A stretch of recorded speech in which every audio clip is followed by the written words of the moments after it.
तत्सवितुर्वरेण्यं भर्गो देवस्य धीमहि धियो यो नः प्रचोदयात्।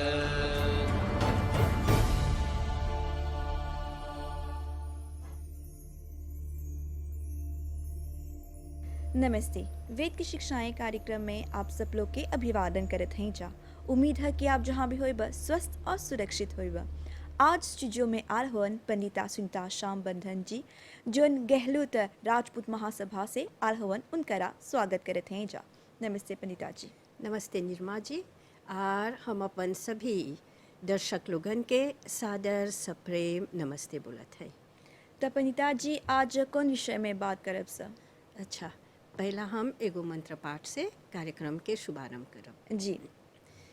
ओम समुद्रादर्णवादधी संवत्सरो अजायत अहोरात्राणि विदधद्विश्वस्य मिषतो वशी सूर्याचन्द्रमसौ धाता यथा पूर्वमकल्पयत् दिवं च पृथिवीं चान्तरिक्षमथो स्वः। ओम शांति शांति शांति। तो पंडिता जी, कार्यक्रम के आगे बढ़ा इससे पहले आपसे बोलब ई मंत्र का अर्थ का है? हाँ निर्मा जी, ई मंत्र में हमनी के ई समझावल जाता कि संसार के सृष्टि के उत्पत्ति कैसे होल और संसार कैसे बनल। तो यही बारे में आज हमनी थोड़ा बहुत चर्चा करब जा। जी। कारण कि सामने में जोन पर्व आवता अभी होली के बाद त 9 संवत्सर पर्व आवता युगादि, मतलब कि युग के आदि। तो थोड़ा बहुत एकरे पर चर्चा करब जा। जी। तो निर्मा जी, जब सृष्टि के उत्पत्ति होई के समय रहेला, सृष्टि बने लगेला, तो उ दिन जब से सृष्टि बनना प्रारंभ होएला, उ दिन हमनी बोली ला जा ओके ब्रह्म दिन। हाँ, उ परमात्मा के एगो दिन है। तो कैसे जनब कि आज सृष्टि का दिन बा? हाँ, अभी हम थोड़ा बोलब। और जब प्रलय के समय आवेला, जब प्रलय होए के रहेला और जब तक प्रलय रहेला, ओके परमात्मा के ब्रह्म रात्रि बोलल जाला।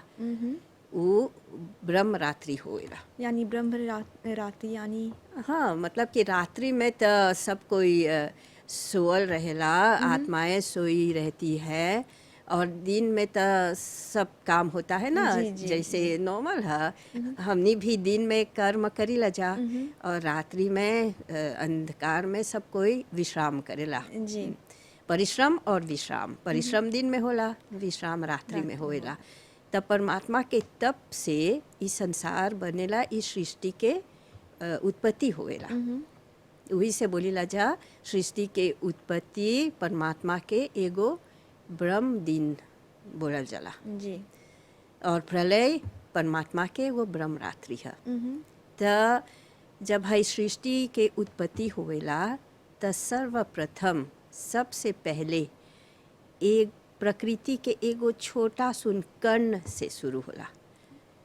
मतलब कि एगो आटम से, आटम समझेला ना? हाँ। द स्मॉलेस्ट यूनिट, सबसे छोटा सुन एगो कण से सृष्टि के प्रारंभ होएला। और वो धीरे धीरे बनते बनते सूर्य बनेला, नक्षत्र बनेला, ग्रह बनेला, उपग्रह बनेला। ये सब एगो छोटा सुन कण से होएला। तो अब सूर्य बन जाला, नक्षत्र बन जाला, ग्रह बन जाला, उपग्रह बन जाला, आकाश में नभ में, आकाश के नभ बोली ला जा, सब बन गल। तब अब हवे कर्ण से अब प्रकृति धरती बनी, अब पृथ्वी बनी।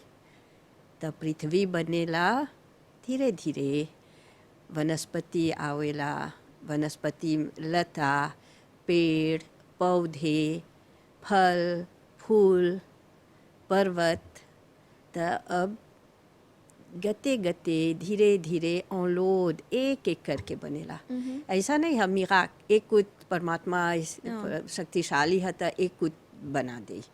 बहुत साल बहुत दिन लंबा समय लंबे काल तक सब कुछ अवलोद विस्तार से जी गते गते गते गते सब बनेला। कारण कि परमात्मा के एगो कार्य में तो गलती नहीं रहेला न। त अब नभ बन गल, नभ में ग्रह उपग्रह सूर्य चंद्र तारे सब कुछ बन गल, तब पृथ्वी बनेला। जब पृथ्वी बनेला त उ सब वनस्पति पेड़ पौधे फल फूल पर्वत सब बन गल, तब खूब वर्षा होला। जब वर्षा होएला तब पर्वत से झरने बहे लगेला और झरनों से पानी बह के नदी बनेला समुद्र बनेला। त ई सब अब पृथ्वी में सब कुछ परिपूर्ण हो जाला। जी सब वनस्पति हो गल पानी हो गल, त अब कौन सी हो ये सबके। ऐसे ही बेकार में तो हाँ चला प्रयोग करेगी। परमात्मा बेकार में तो नहीं न बनैलन।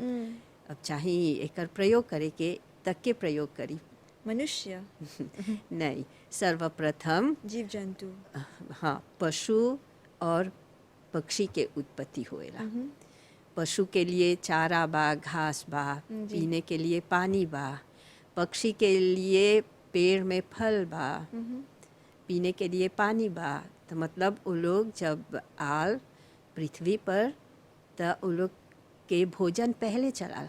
जी पहले भोजन आवेला फिर तब भोग करने वाले आवेलन जा, एंजॉय करने वाले आवेलन जा। जी ऐसे ही जैसे कि एगो माता के ओकर बालक के शिशु के जन्म से पहले ही माता के स्तन में दूध आ जाला।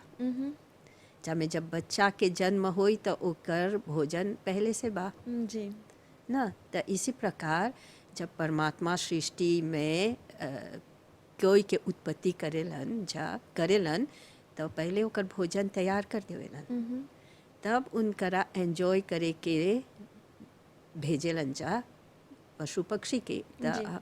तब पशु पक्षी के अइते में जब तोरा बोली शुरू में कि पहला जब सृष्टि के उत्पत्ति होल त आकाश में चांद तारे सूर्य नक्षत्र सब कुछ बनल, तब धरती बनल। धरती पर सब वनस्पति चलाल। त जब सूर्य नहीं रही तो वनस्पति तो नहीं जीवित रही ना। हाँ, प्राण हाँ तो कैसे अथी ओकर जीवन रही। तब पहला सूर्य के बनावेला परमात्मा, ओकर सब नक्षत्र के बना देलन, चंद्रमा बना देलन, ग्रह उपग्रह बना देलन, तब धरती बनैलन। अब धरती जब बन गल तो ओकर में अब सब पेड़ पौधे के सूर्य के प्रकाश मिलता, फल फूल हुआ था। तब देखलन कि सब कुछ परिपूर्ण बा, तब पशु और पक्षी के भेजलन। तो ये सब आकाश से लेकर पृथ्वी तक ये सब बनते बनते एगो लंबा काल होएला, बहुत समय लग जाला। 6 गो मनवंतर बीत जाला। 6 गो मनवंतर का मतलब कि ओ समयवा अवधिवा के एगो नाप है, एगो मेजर है। अब एगो मनवंतर में 71 चतुर्युग रहेला। चतुर्युग हाँ। अब जब सृष्टि बनेला त 1000 चतुर्युग बनेला ओकर में। और चतुर्युग का मतलब? चतुर्युग मतलब कि 4 गो युग रहेला। जैसे कि सतयुग जी, द्वापर युग, त्रेता युग, कल युग, ऐसे 4 गो युग 1000 बार क्रम से चलते रहेला।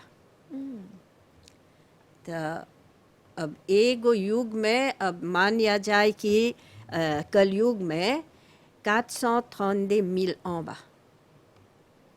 इतना? हाँ, 432 मिल बा। तो द्वापर में देखा कैसे अच्छा से बनावल गल बा। कलयुग के बाद द्वापर मतलब दू बा ना, तो ओकर डबल द्वापर युग है।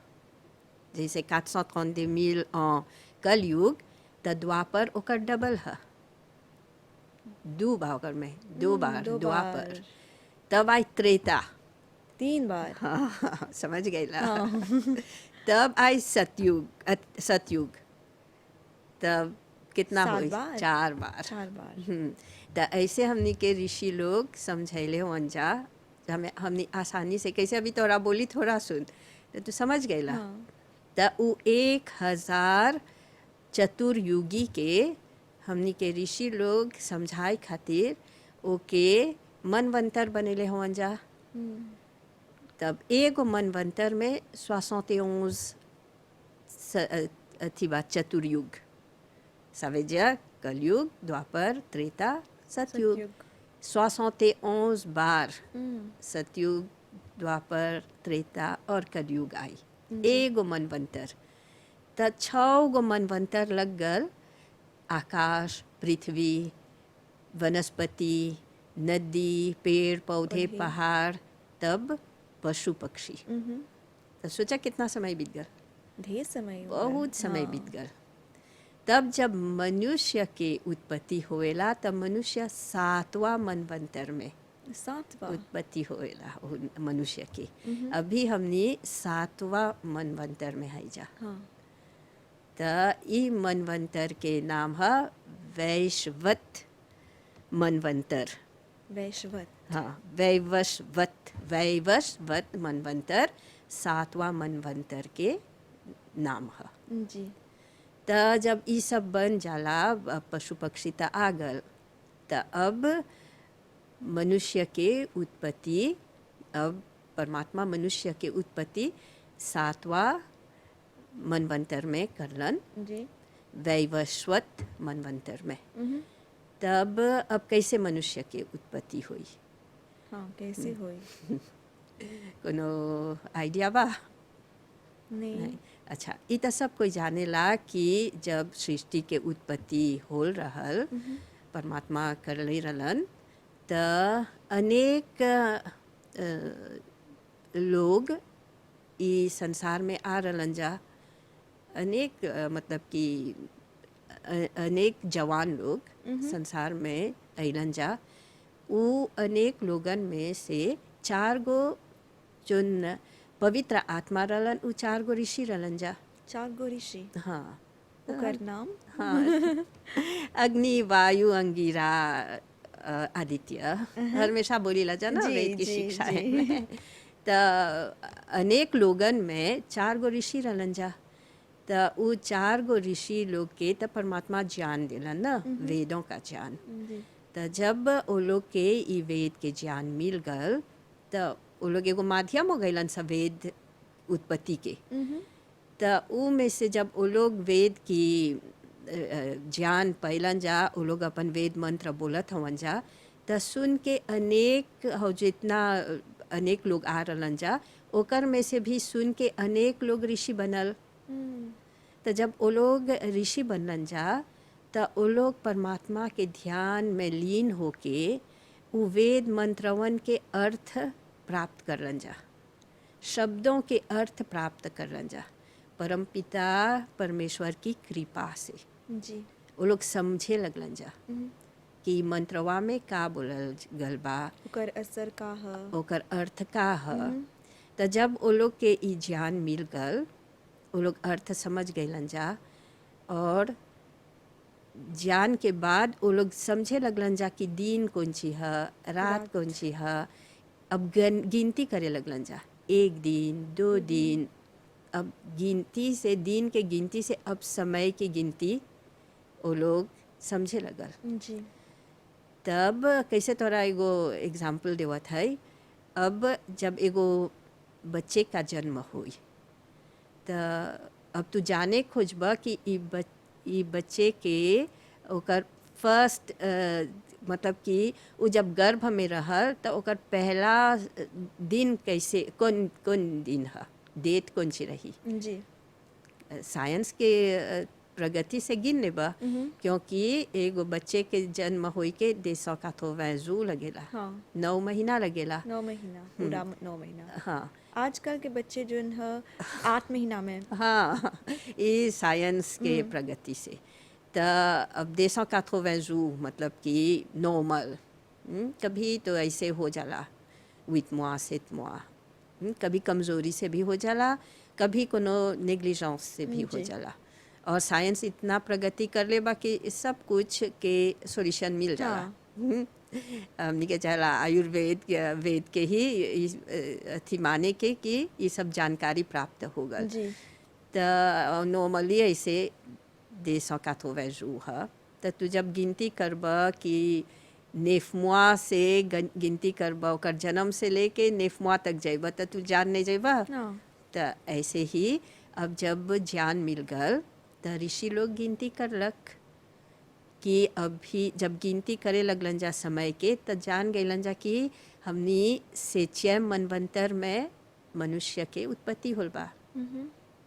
एकर से पहले 6 गो मनवंतर रहल। तब वो लोग यही गिनती से अब समय के गणना गिनती शुरू होल। तो जोन पहला दिन गिनती होल समय के पंचांग बनल तो उ दिन रहल ल्यूनर कैलेंडर से प्रतिपदा premier jour de la lune के।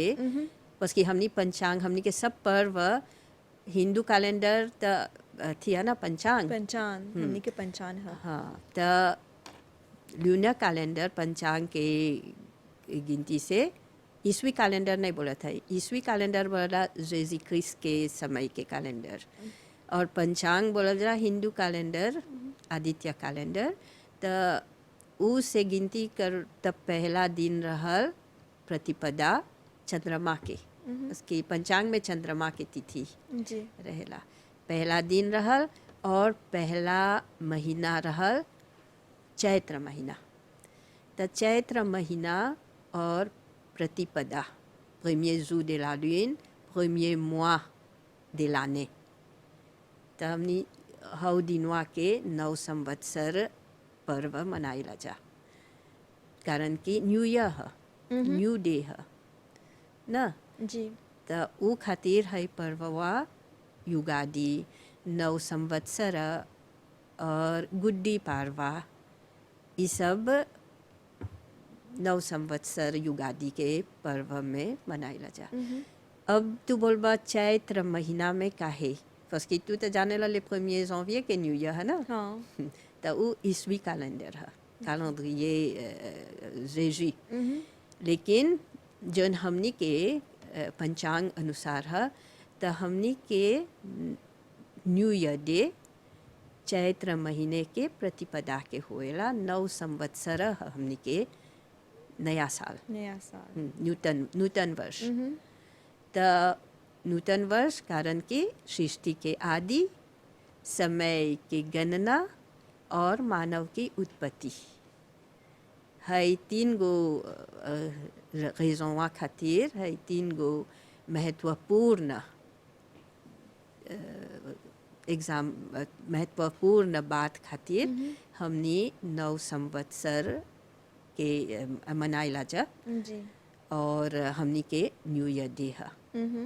अब 9 संवत्सर में हमनी के जब उत्पत्ति होला तो हमनी के तो सब कुछ भगवान भेज देले हुआ प्रकृति में। जी।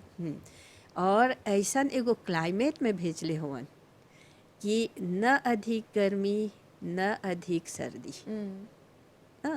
एगो निमन क्लाइमेट में हमनी के भेजलन।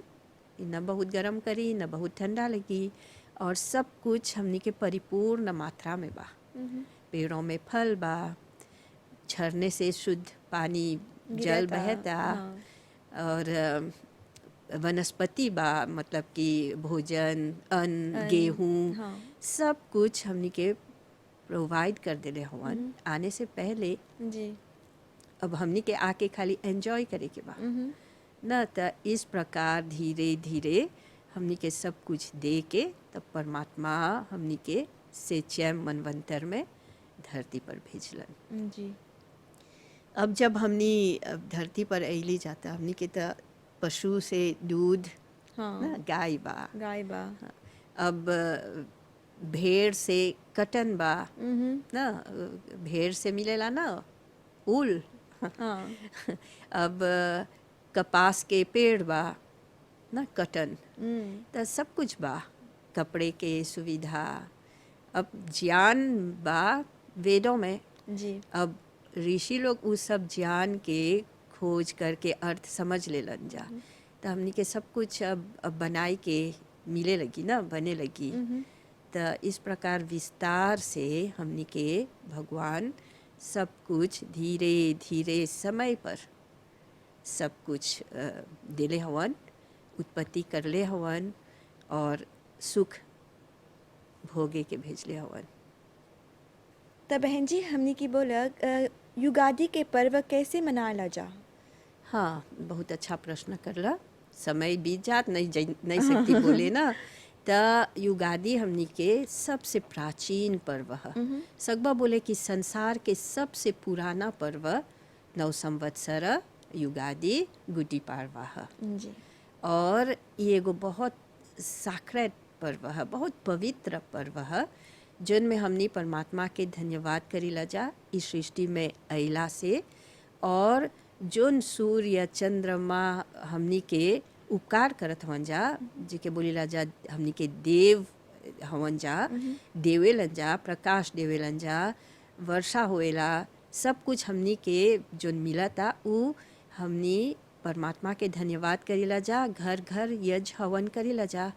और जोन हमनी के वेद के ज्ञान मिलल, हमनी के ऋषि लोग के, हमनी के त उ ला पारोल दे जे जोन ह, जोन वेद मंत्र ह, ओकर वेद पाठ करीला जा। मतलब कि जब सूर्य जोन ह ओकर अंश धरती पर अग्नि है, त हमने अग्नि जलाकर, अग्नि स्थापित करके, वेद मंत्र बोल के, वेद पाठ करके, उच्चारण करके, हाँ उच्चारण करके, सब देवों की पूजा करके, तब हमने धन्यवाद करके, स्वाहा करके नव संवत्सर पर्व मनाइला जा। हर घर में हमनी के एगो देवोसाख है, हमनी के एगो विशेष कर्म है कि परमात्मा के और सब देवता लोगन के हमनी के चाहिए धन्यवाद करे के। तो धन्यवाद कैसे करब जा? आहुतियाँ दे के, घी की, शुद्ध घी, गाय के घी से। यही खातिर तो परमात्मा हमनी के सृष्टि से पहले ही गौ देले हवन, जामे हमनी के घी मिली तो हमनी प्रकृति के देव लोगन के संतुलित रखब जा। तो हमनी के लिए वो दिन बहुत विशेष दिन है। हमनी के समय के गणना शुरू हो गल, हमनी के वेद ज्ञान मिल गल, हमनी संसार के उत्पत्ति हो गल। तो ये सब एगो बहुत बड़ा दिन है ना। हमनी के चाहला एके अच्छा से सोच समझ के, विचार करके, शुद्ध पवित्रता से ये पर्व के मनाई के, परिवार लोगन के अपन घरे बुलाए के, सब कोई के यज्ञ में भाग लेवे के, आयोजन करे के, समाज में, शाखा में और घर घर यज्ञ करके हमनी ये पर्व मनाइला जा। और कपड़े के बारे में हाँ, स्वदेशी अपन जोन हमनी के धर्म के कपड़ा है, तो वही कपड़ा हमनी के चला हमेशा प्रयोग करे के। और एगो पर्व के दिन हमनी के चला कम से कम अपन पर्व के, जैसे बोलल जाला, हर एगो व्यंजन बनाए के एगो रेसिपियाँ है। हाँ, एगो समय है, एगो हाँ, वक्त है, चाहेला उस समय के अनुसार बनाए की। हाँ, और जितना मिनट लगेला वो भी पहले गैसेट बनेला, गैसेट से तब एगो व्यंजन बनी। अब ओकर पात्र चाहिए, तो वैसे ही यज्ञ के भी हमनी के चला एगो विशेष कपड़ा। अब मान लिया जाए एगो छोटा कपड़ा पहन के हम यज्ञ में लड़का लोग बैठी नहीं, तो अब ओकर निगेटिव पॉइंट तोहरा बतावत है। तो लड़का के गोर में दमक लगी ना, हवन कुंड की अग्नि से, तो लड़का अलैज नहीं रही। तो यही खातिर बनावल गल बा कि जब यज्ञ में बैठब जा तो ओकर कपड़ा चाहेला अनुकूल। तो उ खातिर कपड़े पर भी ध्यान देना चाहिए, भोजन पर भी ध्यान देना चाहिए और भाषा पर भी ध्यान देना और कौन चाहिए। प्रकार के भोजन चाहेला पकाए के? हाँ, उस दिन सात्विक भोजन, हाँ, जोन यज्ञ के भोजन, खिचड़ी, दाल, सब्जी, साग, जोन हमनी के भोजन है, जोन ऋषियों के ज़माने से वनस्पति काहे मिलल, कम से कम वनस्पति के प्रयोग चाहिए करे के ना। जी। प्रकृति में जोन बा, दाल, गेहूँ, साग, सब्जियाँ, फल, ऐसी हमनी के ऐसन भोजन हमनी के चाहेला प्रयोग करे के, ताकि हमनी के स्वास्थ्य भी ठीक रही और हमनी अपन पीढ़ी, आने वाली पीढ़ी लोग के भी ये बतला सकब जा कि हमनी के पर्व में क्या बनाते हैं। ज़्यादातर हम लोग खिचड़ी बनाते हैं, नए साल पर खिचड़ी बनाते हैं, क्योंकि सब कुछ मिल रहा है ना, चावल है, गेहूँ है, अन्न है, दाल है, सब कुछ तो कहाँ से मिलता है? जी। तो प्रकृति से ही मिलता है। पनिता जी, एगो अंतिम सवाल बाटे, जोन यज्ञ हमनी करी लस ओकर कौन प्रभाव पड़ेला? हाँ, बहुत अच्छा। यज्ञ जब हमनी करी ला जा तो हमनी अपन सब प्रकृति के देव लोगन के संतुलित रखी ला जा।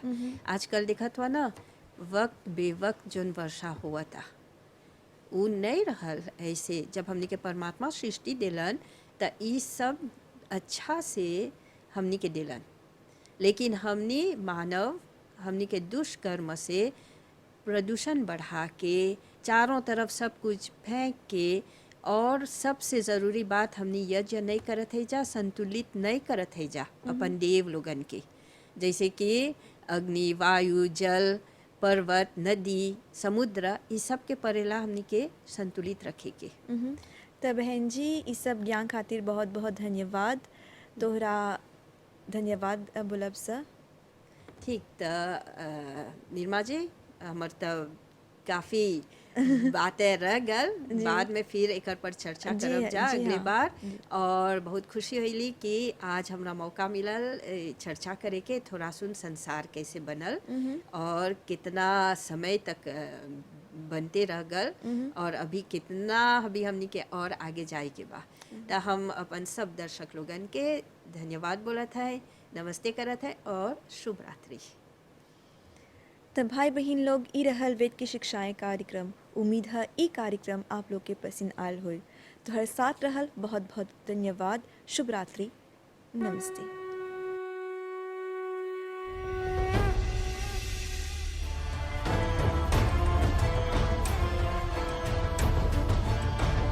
ॐ भूर्भुवस्सुवः तत्सवितुर्वरेण्यं भर्गो देवस्य धीमहि धियो यो नः प्रचोदयात्।